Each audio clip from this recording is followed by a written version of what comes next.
this is a typical glider, and like most other gliders, the wing takes on such a shape similar to this. Something to note is that the horizontal stabilizer is usually 1/3 the length of the wingspan. Such gliders also have a linear glide slope when the CG is balanced perfectly.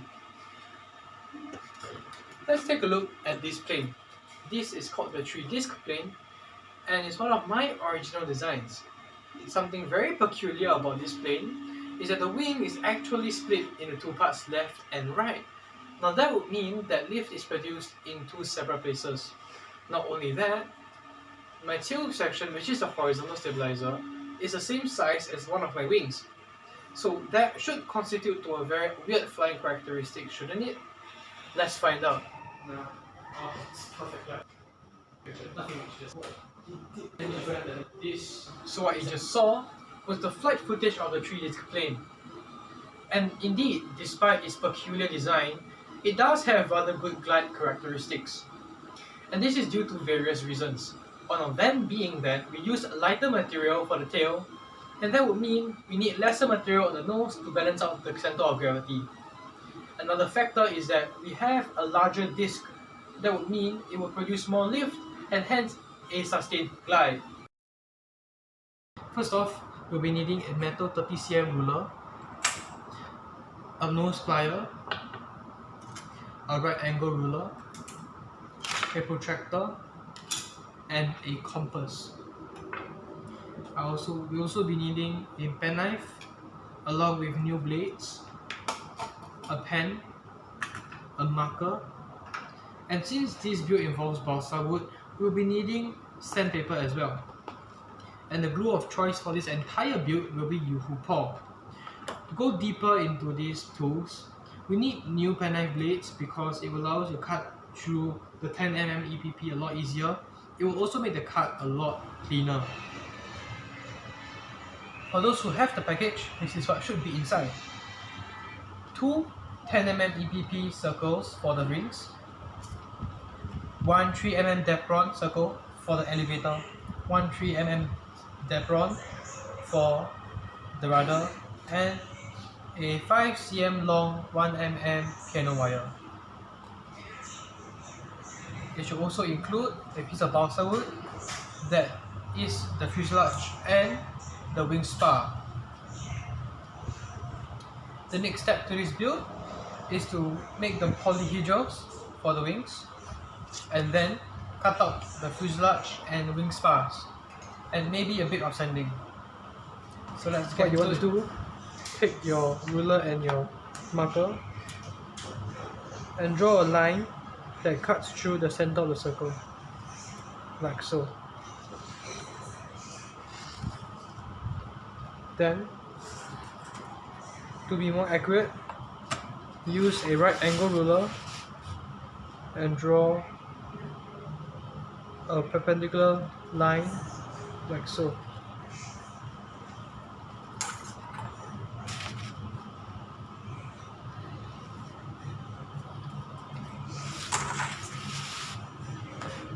So this will be where your polyhedral will fold, and this is for the right side of the wing. After that, take your other circle and do the same.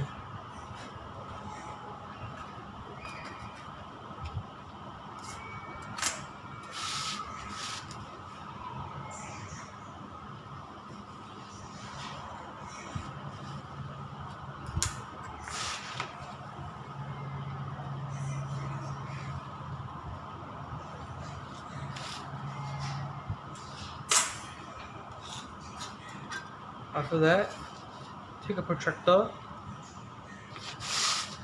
and measure 60 degrees from this line.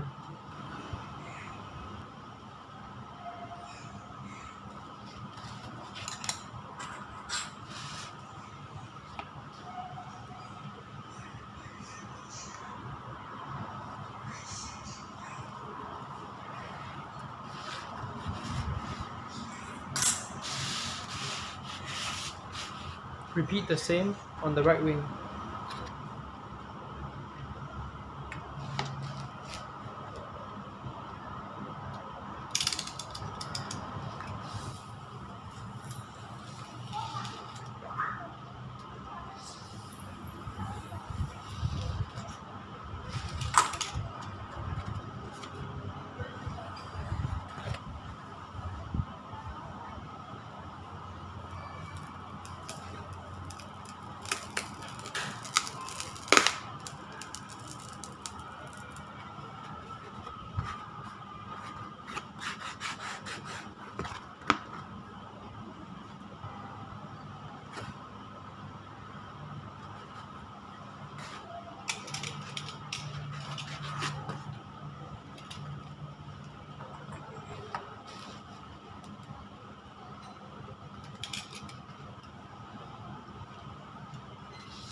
same learning, same learning. Perfect. Conclusion, this is a great flying plane. It glides so slow due to its thrust to drag ratio, and it makes it perfect for indoor gliding such as your house. And during times like this when we have to stay at home, this makes the perfect plane for the occasion. This plane was easy to build, so I hope that your plane could fly and I hope that you had fun.